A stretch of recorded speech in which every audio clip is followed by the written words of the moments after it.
Okay, so kita sambunglah topik yang tak habis-habis lagi ni, elektromagnet ni. Okay, ingat lagi kan elektromagnet? Okay, macam mana kalaulah kamu diberi seketul magnet, kan ni magnet. Daripada magnet ni, macam mana kita boleh hasilkan arus? Ingat. Macam mana? Hari tu cikgu kata apa? Daripada magnet kita boleh hasilkan arus kan? Tapi macam mana? Macam mana daripada magnet ni kita nak hasilkan arus? Potong flux magnet. Ya, kita boleh buat potong flux magnet ataupun kita panggil potong medan magnet. Okey, iaitu pemotongan kan? Pemotongan. Kenapa pen ni kali hitam je? Pemotongan medan magnet ataupun kita panggil flux magnet. Sama lah ni flux magnet. Apa ni flux magnet, medan magnet ni samalah, benda sama. Okey, selain daripada buat pemotongan, kita boleh buat cara apa?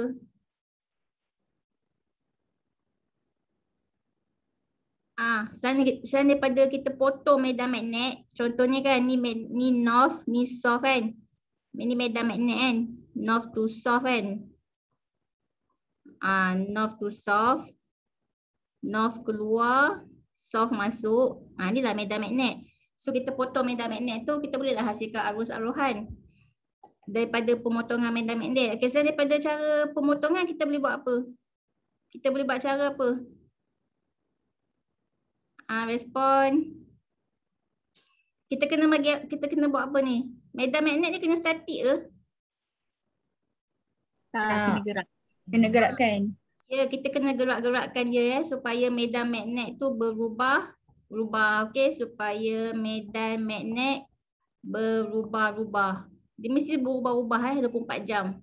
Baru boleh arus tu terhasil 24 jam. So medan magnet kena berubah-ubah. Ataupun apa ni? Berlaku perubahan medan magnet. Berlaku perubahan medan magnet. Ataupun kita panggil apa? Medan magnet tu flux magnet. Berlaku perubahan flux magnet. Okey, contohnya kalau cikgu ada video ni. Mana video tu? Habis dah. Sekejap.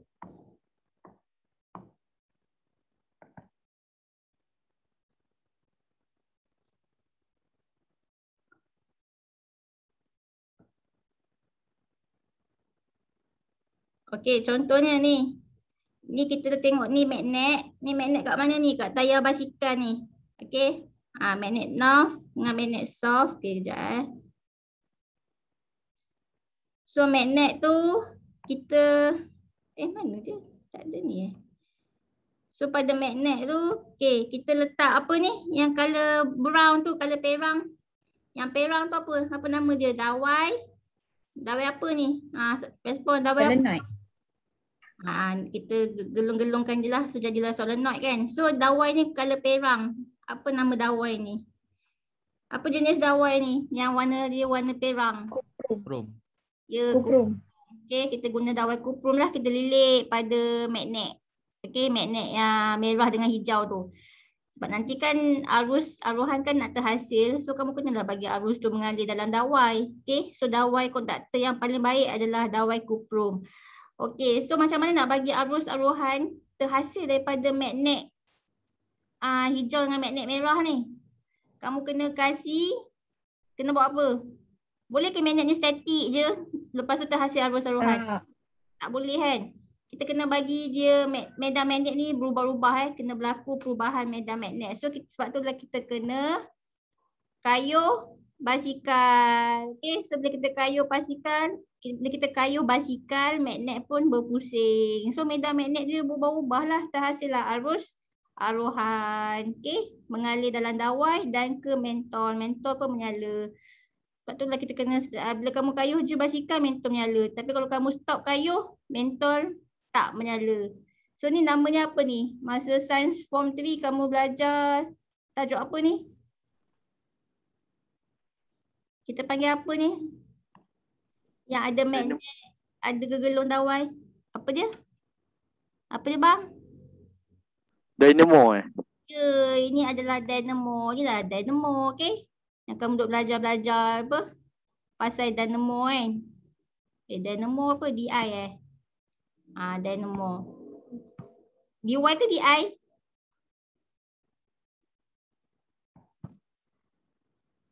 DY kan?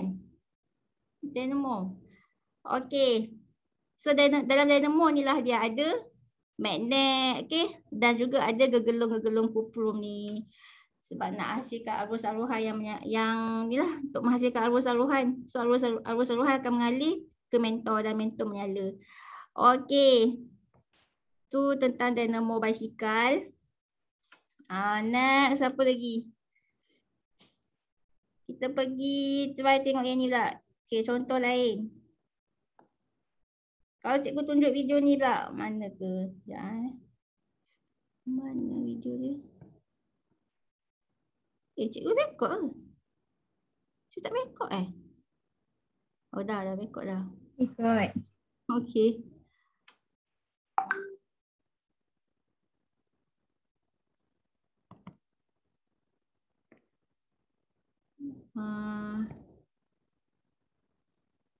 Okay, kalau macam ni boleh tak berlaku arus aruhan sekejap kalau macam ni. To better understand this phenomenon. Nak tunjuk. Okey ni.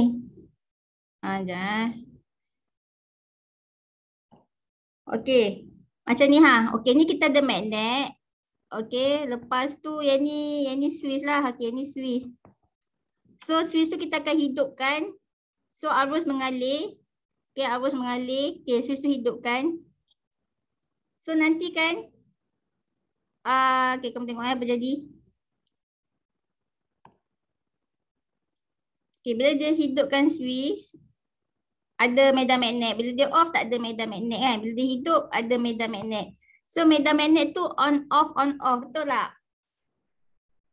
Nampak ke? Betul. So kalau medan magnet tu dia sekejap ada, sekejap tak ada, sekejap ada, sekejap tak ada, adakah boleh berlaku arus aruhan? Tak boleh. Tak boleh. Tapi medan magnet tu dia macam ada tak ada, ada tak ada. So dia bukan macam boleh. ubah-ubah ke? So ini okay. Medan magnet yang on off ni pun kita panggil dia sebagai berlaku perubahan medan magnet Dia asalkan medan magnet tu berubah-ubah. So kalau medan magnet tu on off pun boleh terhasil arus aruhan. Asalkan medan magnet tu ada berlaku perubahan. Tak kisahlah dia on off pun. Okay? Asalkan jangan bagi dia statik. Asalkan jangan bagi medan magnet tu statik je. Dia kena berlaku perubahan lah. Okay, berubah-ubah, on off ataupun berlaku apa tadi? Pemotongan medan magnet. So boleh berlaku arus aruhan.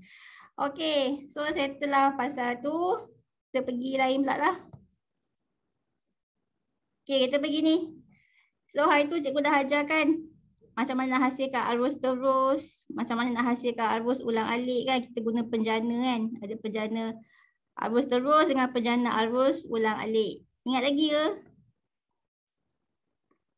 Ingat. Okay. Sekejap. Okay.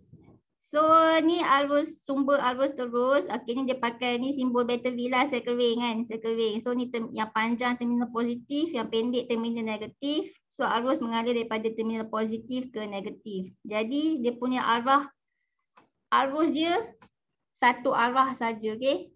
Satu arah saja untuk arus terus. Tapi kalau arus ulang alik, ni simbol arus ulang alik yang macam bentuk tengkuk So kalau arus ulang alik, dia punya terminal dia bertukar-tukar. Sekejap yang ni terminal positif, yang ni jadi negatif. So kalau sini positif ni negatif, jadi arus mengalir daripada terminal positif ke negatif. Nanti dia bertukar pula, yang ni pula terminal positif, yang ni pula terminal negatif. So nanti arus mengalir daripada positif ke negatif. So ada berapa arah arus ulang alik? Dua. Ada dua arah, okay? Ada dua arah.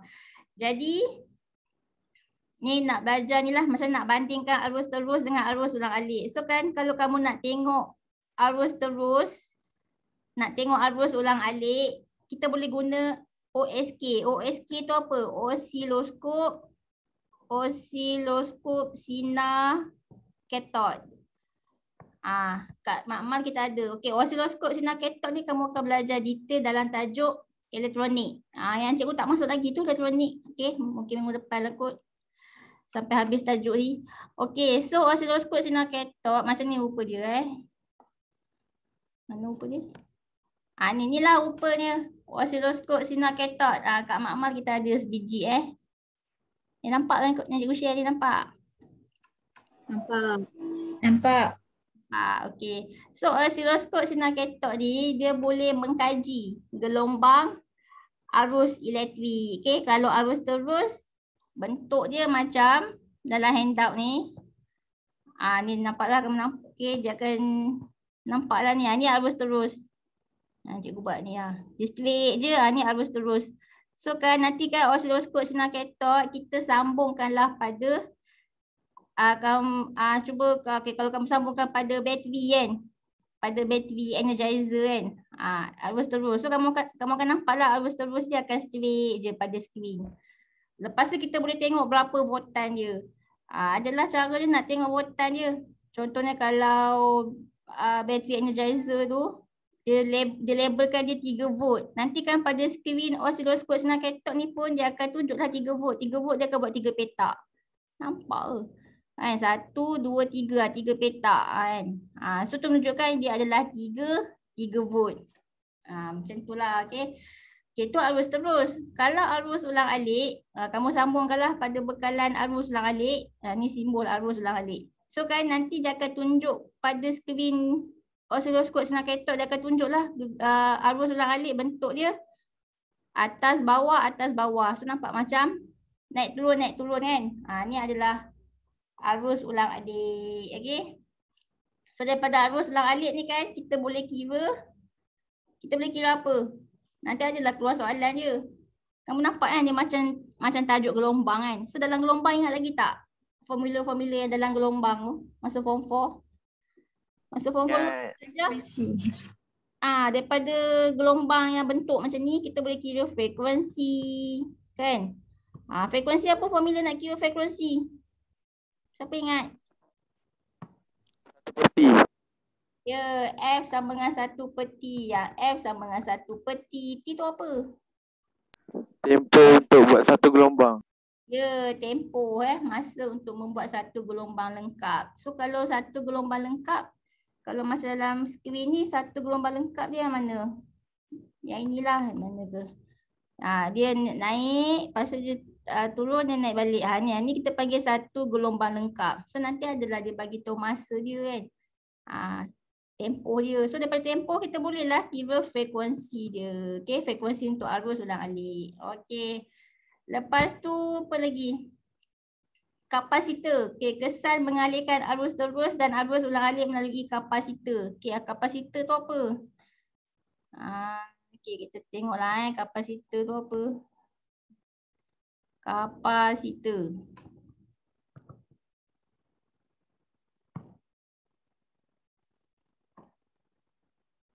Ni lah rupa kapasitor.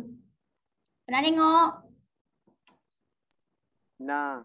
Pernah. Tengok kat mana? Dalam bengkel KH bengkel RBT. RBT ada ke Pernah buat. Kamu pernah buat? Macam pernah buat bukan, macam pernah guna untuk RBT. Oh, macam pernah guna untuk RBT. So ni lah kapasitor. Okey, apa fungsi kapasitor? Okey, kejap mana okey. Okey, ni kapasitor. Okey, simbol kapasitor macam ni ni simbol kapasitor. Dia macam kalau circle ring macam ni satu panjang, satu pendek. Kapasitor dua-dua dia sama panjang. So itu simbol kapasitor. Okey, apa fungsi kapasitor? Dia untuk simpan cas. Untuk simpan cas. Okey, dia simpan cas dan kalau untuk simpan cas dia punya istilah dia dicaskan. Kapasitor akan dicaskan. Dicaskan tu maksudnya dia simpan cas lah. Dan dia akan menyahcaskan apabila diperlukan. Dan dia akan menyahcaskan Dicaskan dan menyahcaskan apabila diperlukan. Okey, contohlah. Kalau macam arus terus, macam ni kan, yang arus terus ni yang pakai circle vein ni, terminal positif negatif ni. Okey. Kalau pakai arus terus, arus mengalir daripada terminal positif kan, pergi ke terminal negatif. Okey, kapasitor ni kan, bila arus mengalir, kapasitor ni simpan cas. Kerjanya simpan cas je. Kalau dia simpan cas, boleh tak mentor ni menyala? Respon. Boleh. Mentor tak boleh menyala lah kan. Mentor tak boleh menyala sebabnya kapasitor kat sini dia simpan cas je kan. Arus mengalir je dia simpan cas. So macam mana mentor ni nak menyala kalau kapasitor ni dia simpan cas je kerja ni kan. So dia tak boleh nak menyala lah kalau dalam arus terus. Kalau kamu letak kapasitor je kat sini kan dalam litar arus terus, mentor tak menyala sebab kapasitor ni kan dia akan simpan cas je kerjanya. Okey, tapi kalau arus ulang alik, arus ulang alik, ni arus ulang alik. Jadi kan bila contohlah ni terminal positif, ni terminal negatif. Arus mengalir kan. Kapasitor ni dia akan simpan cas lah. Bila dia ada arus mengalir memang dia suka nak simpan cas. Bila dia simpan cas, mentor tak menyala kan. Tapi kan bila terminal ni bertukar, bila dia bertukar terminal, tadi kat sini terminal positif. Sekarang ni kat sini pula terminal positif. Ni pula terminal negatif. So kan bila dia bertukar terminal, nanti kapasitor ni dia akan menyahcaskan. Dia akan menyahcaskan. Dia akan bagi cas. Jadi kan kapasitor ni akan menyahcaskan apabila arus tukar arah. Yang boleh buat tukar arah ni siapa? Arus ulang alik je yang boleh tukar arah. Okey. So bila arus ulang alik ni bila dia tukar arah kan, bila ni terminal positif, nanti kapasitor ni dia akan menyahcaskan, dia akan bagi cas. So mentor ni bolehlah menyala. Sebab tu mentor boleh menyala dalam litar arus ulang alik. Kalau kat sini ada kapasitor. Kalau ada kapasitor, mentor boleh menyala dalam litar arus ulang alik. Tapi kalau dalam litar arus terus, mentor tak boleh menyala kalau ada kapasitor. Nampak tak beza dia? Nampak. Nampak? Faham tak? Okey, faham ke tak faham? Faham. Zah, Ya. kenapa kena ada kapasitor? Kalau kapasitor tu tak boleh nak nyalakan mentol tu? So kalau litar arus terus jangan letak kapasitor sebab mentor takkan menyala. So kalau litar arus terus janganlah nak letak kapasitor Kamu letak kapasitor dalam litar arus ulang alik. Dia nak cakap tu lah sebenarnya. Faham? Faham. Okey. Sebab bila dalam litar arus ulang alik, kapasitor tu boleh dicaskan dan menyahcaskan. Dia boleh simpan cas. Bila dia akan dicaskan, simpan cas. Nanti bila arus ulang alik tu tukar arah, dia akan menyahcaskan, dia akan bagi cas. So mentor boleh menyala lah dalam litar arus ulang alik. Tapi kalau litar arus terus dia tak boleh. Okey. Sebab kapasitor ni dia akan simpan cas je kan. So kesimpulannya janganlah letak kapasitor dalam litar arus terus. Okey, next. Kalau ni pula pembesar suara, loudspeaker ni. Okey, dia hanya boleh berfungsi dalam litar arus ulang alik je. Dalam litar arus terus dia tak boleh berfungsi. Sebab apa? Sebab arus terus kan dia kan satu hala je. Contohnya terminal positif di terminal negatif. Arus terus dia mengalir satu hala je kan. So bila dia mengalir satu hala, pembesar suara ni kan dia ada diafragma. Kalau satu hala je arus tu mengalir, diafragma tu dia tak bergetar. So bila tak bergetar, pembesar suara ni tak bolehlah kita nak hidupkan sebab dia tak bergetar diafragma. Diafragma ni hanya bergetar kalau arus tu mengalir dua hala, maksudnya sekejap ke bawah, sekejap ke atas, sekejap ke bawah, sekejap ke atas. So diafragma boleh bergetar. Diafragma boleh bergetar. So pembesar suara ni bolehlah dia on. Jadi kesimpulannya apa? Pembesar suara hanya boleh on dalam lita apa? Arus ulang alik. Ya, dalam lita arus ulang alik. Okey, sebab diafragma dia boleh bergetar. Okey, dalam arus terus dia tak boleh. Itu je lah kesimpulannya. Okey, lagi kesan pemanasan pula. Arus terus dengan arus ulang alik. Dua-dua kesan pemanasan dia sama. Okey, tak kisahlah arus terus ke arus ulang alik ke. Asalkan arus tu mengalir. Filamen dalam mentol ni kan ada filamen kan. Filamen tu akan panas. Okey, dua-dua tu akan memberi kesan pemanasan. Tu je nak cakap. Okey. Pening ke? Tak pening kan? Okay. Boleh. Okey, ni apa ni? Ni gambar apa ni? Ni arus terus ke arus ulang alik ni? Ulang alik. Alik. Ya, ni arus ulang alik. So daripada arus Alik. ulang alik, kan sebab dia ada atas bawah. Okey. So daripada arus ulang alik kita boleh kira frekuensi. Pakai formula F sama dengan 1/T. So T tu apa?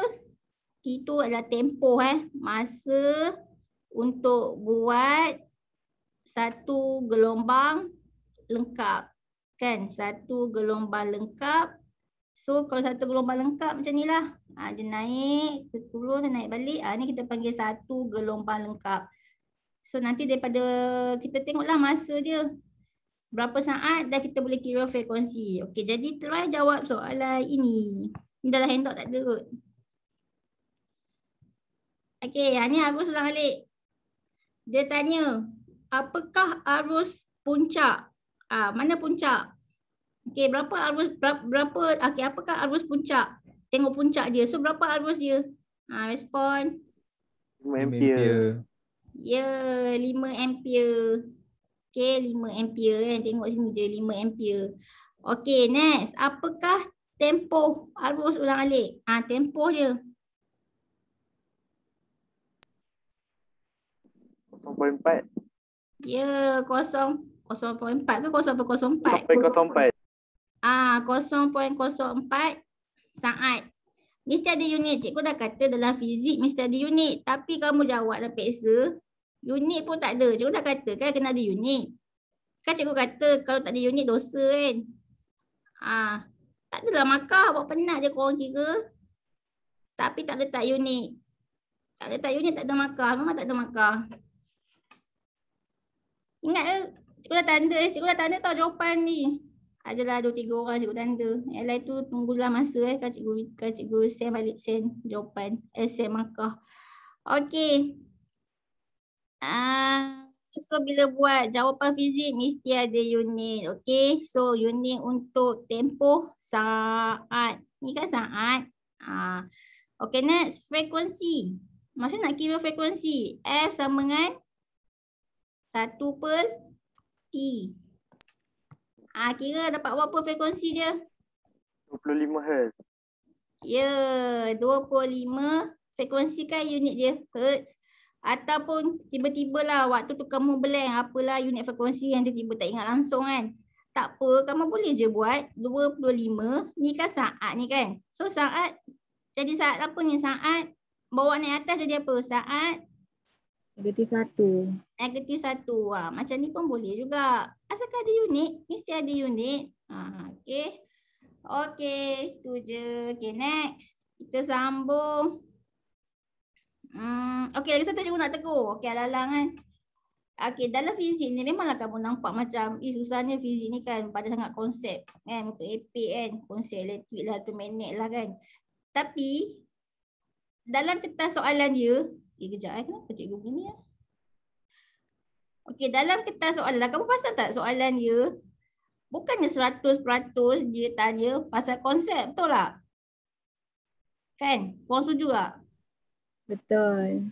Dalam kertas fizik, dia bukan, dia lah kalau macam kertas bio ke kertas kimia ke, dia memanglah 100% dia akan tanya pasal konsep.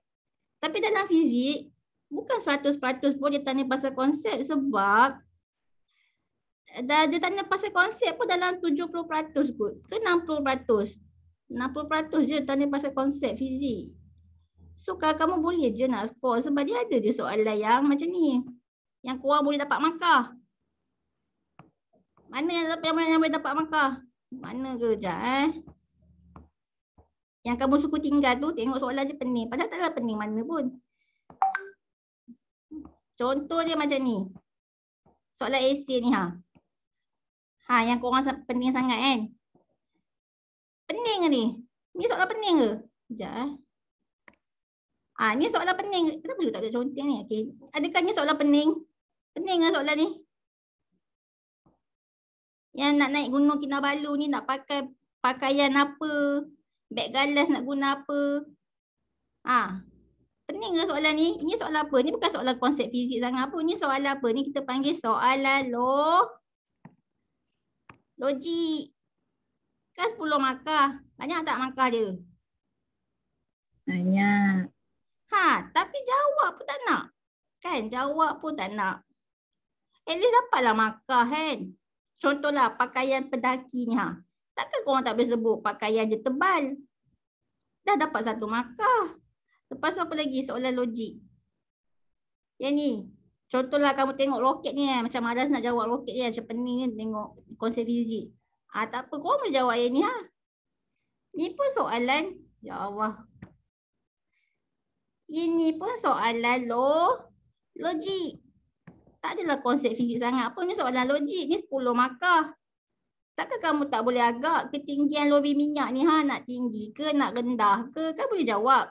Walaupun kamu tak tahu nak bagi tahu sebab dia apa, kamu jawab je. Lobi minyak tu nak apa? Nak rendah. Tak tahu sebab. Tak kisahlah tak tahu sebab. Jangan je jawab rendah. Dah rendah dah dapat 1 markah. Ni had laju ni. Kan fikir logik je. Had laju rendah. Walaupun kamu tak tahu nak bagi tahu sebab apa, kamu cakap je lah had laju dia rendah. Dah dapat 1 markah. Had berat. Kan logik je ni. Ni kan soalan logik. Langsung tak nak jawab ni. Kan? Tengok esei langsung pening tak nak jawab. Susah ke? Tiba-tiba cikgu ngamuk pula masuk ni exam. Susah ke korang?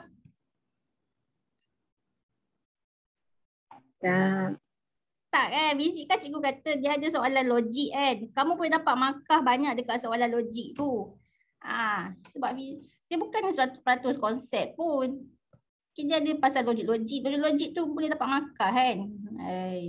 Okay dah. Okay, kita sambung konsep fizik. Ni. Okay, transformer pula. Okay, apakah itu transformer? Korang pernah belajar tak pasal transformer ni? Pernah. Pernah? Okay. Dah pernah. Okay, apa fungsi transformer? Respon. Nak ubah keupayaan. Nak ubah keupayaan. Okay. Okay, transformer kita guna dalam ni. Okay, hari tu kan cikgu kata, okay, kita punya rumah dapat arus apa? Ulang alik ke arus terus? Rumah kita. Alik. Ya, rumah kita dapat arus ulang alik daripada stesen jana kuasa. Okay, stesen mana stesen jana kuasa? Sekejap. Ni stesen kuasa ni. Dia bekalkan arus ulang alik. Kenapa? Okay, ni arus yang mengalir kat dalam kabel ni arus ulang alik. Kenapa dia tak guna arus terus? Kenapa guna arus ulang alik? Sebab sebab apa? Hari tu cikgu dah kata dah. Arus ulang alik ni kelebihan dia apa? Boleh travel jauh. Ya, dia boleh bergerak jauh dia boleh bergerak jauh. Itulah kelebihan arus ulang alik. Dia boleh bergerak jauh. Sebab itulah kita guna penjana arus ulang alik di stesen jana kuasa. Kan dekat Tasik Keni kan. Tasik Keni. Stesen jana kuasa hidroelektrik kan. Kita guna penjana arus ulang alik. Sebab arus ulang alik ni boleh bergerak jauh sampailah ke rumah kamu. Okey. Kemudian sekarang ni bila dia stesen jana kuasa ni, bila dia hantar arus ulang alik, dia hantar dengan voltan yang tinggi 25 kV. Ni 25 kV. Tapi rumah kita perlukan berapa volt? 240 volt. Yang ni 25 kV. Jadi kita kena rendahkan voltan. So macam mana nak rendahkan voltan daripada 25 kV ke 240 volt ni? Kita guna apa? Kita guna transformer. Okay, sebab transformer boleh rendahkan voltan. Okay, bukan setakat dia boleh rendahkan voltan, dia juga boleh naikkan voltan. Faham ke? Faham. Okay. Ni lah. Okay, ni standard lah, rumah kita memang perlukan 240 volt je arus ni lah arus ulang-alik yang sampai ke rumah kita. Arus ulang-alik nanti kan alat-alat elektronik dalam rumah kita tu dia akan convert, dia akan tukarkan arus ulang-alik kepada arus terus. So benda ni macam nak tukar, kamu akan belajar dalam tajuk elektronik. Okey, macam mana cara nak tukarkan arus ulang-alik kepada arus terus. Okey, dia ada nama alat dia iaitu diode. Okey. Ni rumah kita lah. Okey, kalau pejabat dia perlukan tinggi sikit lah 450 volt kalau industri ringan 11 kV, industri berat 33 kV. Jadi nak ubah-ubah nilai voltan ni lah transformer ni lah. Okey. So kita tengoklah transformer. Mana ke transformer?